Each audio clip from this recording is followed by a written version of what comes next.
I wanted to work for Disney since I was a kid. It was the dream job. It was the one that everybody wanted. My first job was collating 50 press kits a day and getting 6 cappuccinos a day from my boss. Since then, I've been lucky enough to work for Disney around the world. In Paris, Mumbai, Hong Kong, Shanghai.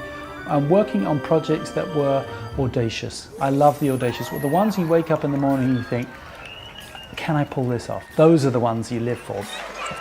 When we were opening Toy Story Mania, we could have done a normal press event and just opened the attraction, or we could cut a deal with NASA to send Buzz Lightyear up on Space Shuttle Discovery. Hi, I'm Greg Shamitov, flight engineer for the Expedition 17 mission aboard the International Space Station. And floating here right next to me is one of my crewmates, Buzz Lightyear.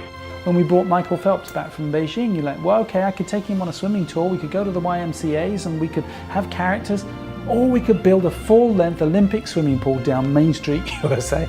That makes it exciting. I was invited to be Vice President of Innovation and Creativity and asked the task, if you will, the challenge was how might we increase our capability to innovate? How might we become more flexible, more nimble, quicker to market, and more empathetic in consumer insights?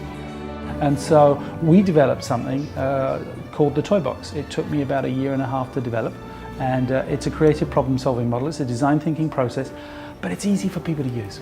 And it's a mixture of creative behaviors and creative toys that enable people to think differently. Is it for the purchase? What is it? It can be for the purchase. It can be deliverables. Deliverables. Oh, I like that. The workshops, whether they're half-day workshops, full-day workshops, they leave people with not only inspired and motivated, and that's important, but you've got to leave people with, okay, now what do I do with that? And so the more we can actually get into a workshop and really help people understand how to use these tools and make them easy for people to use so they can use them tomorrow morning at 9 o'clock. I'll tell you what, I'm going to teach you a better way to brainstorm. There's a lot of big brands out there that aren't going to be around in 5 or 10 years because they can't act as entrepreneurial startups. They're too big. They want innovation, they don't know how to innovate, and nobody's made it tangible for them.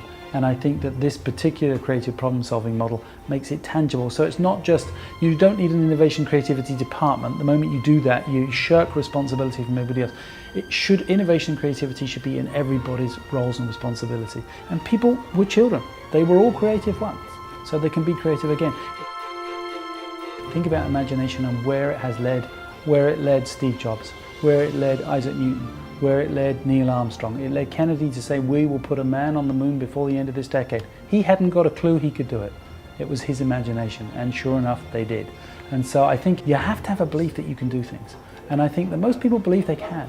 And it's about giving them something that's tangible that they can use, that enables that imagination, that creativity, those ideas to actually have purpose and be built and actually create something that goes to market and help shift the business at the same time. Thank you very much for your time, sir.